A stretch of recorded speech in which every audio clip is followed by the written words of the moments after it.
السلام علیکم دوستو، میری آج کی ویڈیو کا موضوع قصہ حضرت ابراہیم علیہ الصلوۃ والسلام ہے۔ حضرت ابراہیم علیہ الصلوۃ والسلام کا ذکر قرآن کریم کی 25 سورتوں میں آیا ہے۔ حضرت ابراہیم علیہ الصلوۃ والسلام کی پیدائش طوفان نوح علیہ الصلوۃ والسلام کے 1709 سال کے بعد اور عیسیٰ علیہ الصلوۃ والسلام سے تقریباً 2300 سال قبل شہر بابل کے قریب قصبہ کوسی میں ہوئی۔ حضرت ابراہیم علیہ الصلوۃ والسلام کو انبیاء کا باپ کہا جاتا ہے کیونکہ ان کے بعد آنے والے تمام نبیوں کی پیدائش ان کی نسل سے ہوئی۔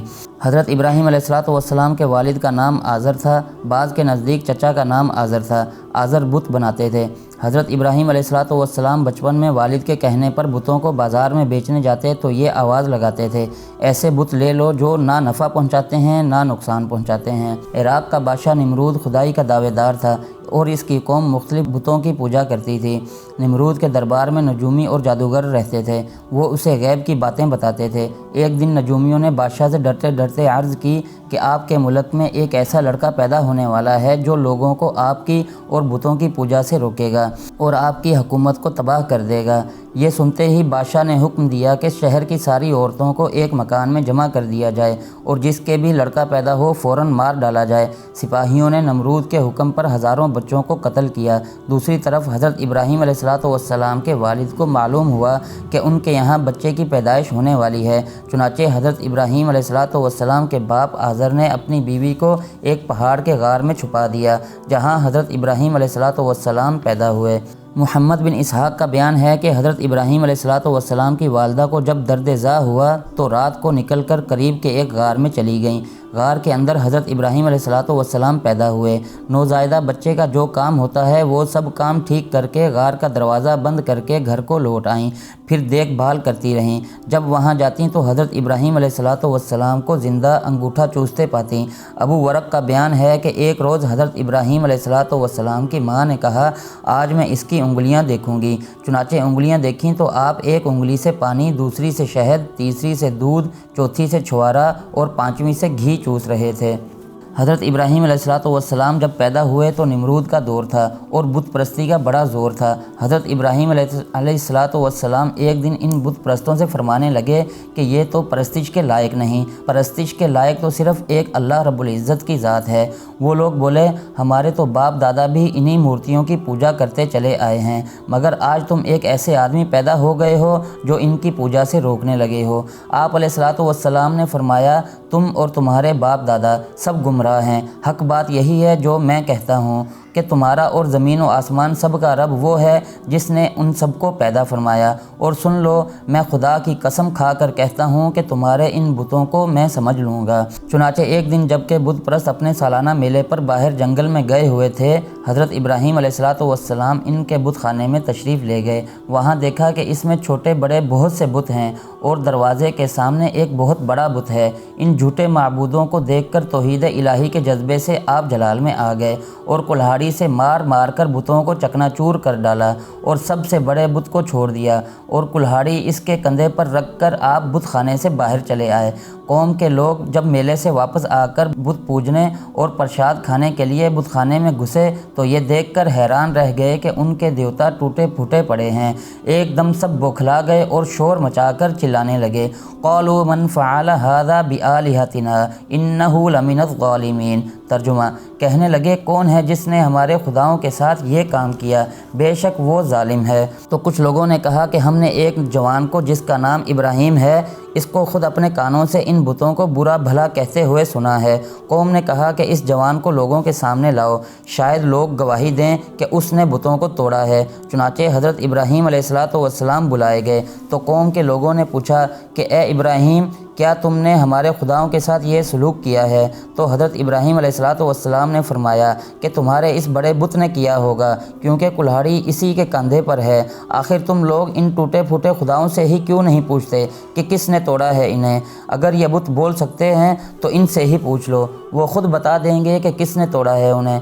قوم نے سر جھکا کر کہا اے ابراہیم ہم ان خداؤں سے بھلا کیسے پوچھ سکتے ہیں، آپ تو جانتے ہیں کہ یہ بت بول نہیں سکتے۔ یہ سن کر حضرت ابراہیم علیہ السلام نے جلال میں تڑپ کر فرمایا افتعبدون من دون اللہ ما لا ينفعکم شیئا ولا یضرکم اف لکم ولما تعبدون من دون اللہ افلا تعقلون۔ تو کیا اللہ کے سوا ایسوں کو پوجتے ہو جو نہ تمہیں نفع دے سکتے ہیں اور نہ تمہیں نقصان پہنچا سکتے ہیں؟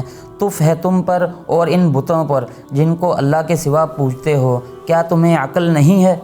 نمرود ملعون نے حضرت ابراہیم علیہ السلام سے جب مناظرہ میں شکست کھائی تو کچھ نہ کر سکا۔ حضرت ابراہیم علیہ السلام کا جانی دشمن بن گیا اور آپ علیہ السلام کو قید کر لیا، اور پھر ایک بہت بڑی چار دیواری تیار کی اور اس میں مہینہ بھر تک قسم قسم کی لکڑیاں جمع کیں اور ایک عظیم آگ جلائی جس کی تپش سے ہوا میں اڑنے والے پرندے تک جل جاتے تھے، اور ایک منجنیق تیار کی جس میں حضرت ابراہیم علیہ السلام کو باندھ کر آگ میں پھینکا گیا۔ حضرت ابراہیم علیہ السلام کی زبان پر اس وقت یہ کلمہ جاری تھا حسبنا اللہ و نعم الوکیل۔ ادھر نمرود نے آگ کو آگ میں پھینکا اور ادھر اللہ رب العالمین نے آگ کو حکم دیا کہ اے آگ خبردار ہمارے خلیل کو مت جلانا، تو ہمارے ابراہیم علیہ السلام پر ٹھنڈی ہو جا اور سلامتی کا گھر بن جا۔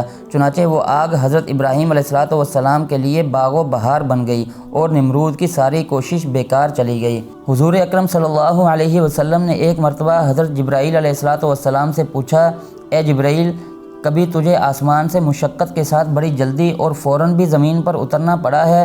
حضرت جبرائیل علیہ السلام نے جواب دیا ہاں یا رسول اللہ صلی اللہ علیہ وسلم 4 مرتبہ ایسا ہوا ہے، مجھے فی الفور بڑی سرعت کے ساتھ زمین پر اترنا پڑا۔ حضور اکرم صلی اللہ علیہ وسلم نے فرمایا وہ 4 مرتبہ کس کس موقع پر؟ حضرت جبرائیل علیہ السلام نے عرض کیا ایک تو جب حضرت ابراہیم علیہ السلام کو آگ میں ڈالا گیا تو میں اس وقت عرش الہی کے نیچے تھا، مجھے حکم ہوا کہ جبرائیل خلیل کے آگ میں پہنچنے سے پہلے فوراً میرے خلیل کے پاس پہنچو۔ چنانچہ میں بڑی سرعت کے ساتھ فوراً ہی حضرت خلیل علیہ السلام کے پاس پہنچا۔ دوسری بار جب حضرت اسماعیل علیہ السلام کی گردن اطہر پر چھری رکھ دی گئی تو مجھے حکم ہوا کہ چھری چلنے سے پہلے زمین پر پہنچو اور چھری کو الٹا دو۔ چنانچہ میں چھری کے چلنے سے پہلے ہی زمین پر پہنچ گیا اور چھری کو چلنے نہ دیا۔ تیسری مرتبہ جب حضرت یوسف علیہ السلام کو بھائیوں نے کنویں میں ڈالا تو مجھے حکم ہوا کہ میں یوسف علیہ السلام کے کنویں کی تہ تک پہنچنے سے پہلے زمین پر پہنچوں اور کنویں سے ایک پتھر نکال کر حضرت یوسف علیہ السلام کو اس پتھر پر بآرام بٹھا دوں۔ چنانچہ میں نے ایسا ہی کیا۔ اور چوتھی مرتبہ یا رسول اللہ صلی اللہ علیہ وسلم جب کافروں نے آپ صلی اللہ علیہ وسلم کا دندان مبارک شہید کیا تو مجھے حکم الہی ہوا کہ میں فوراً زمین پر پہنچوں اور حضور صلی اللہ علیہ وسلم کے دندان مبارک کا خون مبارک زمین پر نہ گرنے دوں، اور زمین پر گرنے سے پہلے ہی میں وہ خون مبارک اپنے ہاتھ پر لے لوں۔ یا رسول اللہ صلی اللہ علیہ وسلم خدا نے مجھے فرمایا تھا جبرائیل اگر میرے محبوب کا خون زمین پر گر گیا تو قیامت تک زمین میں سے نہ کوئی سبزی اگے گی اور نہ کوئی درخت۔ چنانچہ میں بڑی سرعت کے ساتھ زمین پر پہنچا اور حضور صلی اللہ علیہ وسلم کے خون مبارک کو اپنے ہاتھوں پر لے لیا۔ حضرت ابراہیم علیہ السلام آگ سے صحیح سلامت نکل آنے کے بعد حکم الہی سے فلسطین کی طرف چلے گئے، اور دوسری طرف اللہ تبارک و تعالی نے نمرود کو عبرتناک موت کا نشانہ بنایا۔ چنانچہ حضرت وہب بن منبع رحمۃ اللہ علیہ کہتے ہیں کہ اللہ جل شانہ نے مچھروں کو نمرود کے لیے بھیجا تو نمرود ایک بہت بڑے لشکر کے درمیان میں تھا جس کا اندازہ نہیں لگایا جا سکتا۔ جب نمرود نے مچھروں کو دیکھا تو وہ لشکر سے علیحدہ ہو گیا، گھر میں گھس کر دروازوں کو بند کر کے پردے لٹکا دیے۔ تھوڑی دیر کے بعد گدی کے بل لیٹ کر تدبیر سوچنے لگا، اتنے میں ایک مچھر اس کی ناک میں گھس گیا اور وہ دماغ تک پہنچ گیا۔ مچھر 40 یوم تک پریشان کرتا رہا، باہر نہیں نکلا، یہاں تک کہ نمرود سر کو زمین پر مارنے لگا۔ آخر کار نمرود کا یہ حال ہوا کہ اس کے نزدیک سب سے محبوب شخص وہ تھا جو اس کے سر میں ضرب لگاتا۔ پھر بعد میں وہ مچھر چوزے کی طرح زمین پر گر گیا، گویا کہ وہ یہ کہہ رہا ہو ذالک یسلط اللہ رسولہ علی من یشاء من عبادہ، اللہ تعالیٰ اسی طرح اپنے رسولوں کو بندوں میں سے جس پر چاہتا ہے مسلط کر دیتا ہے۔ پھر نمرود تھوڑے ہی عرصے کے بعد مر گیا۔ دوستو ویڈیو پسند آنے کی صورت میں لائک اور چینل کو سبسکرائب کر دیں۔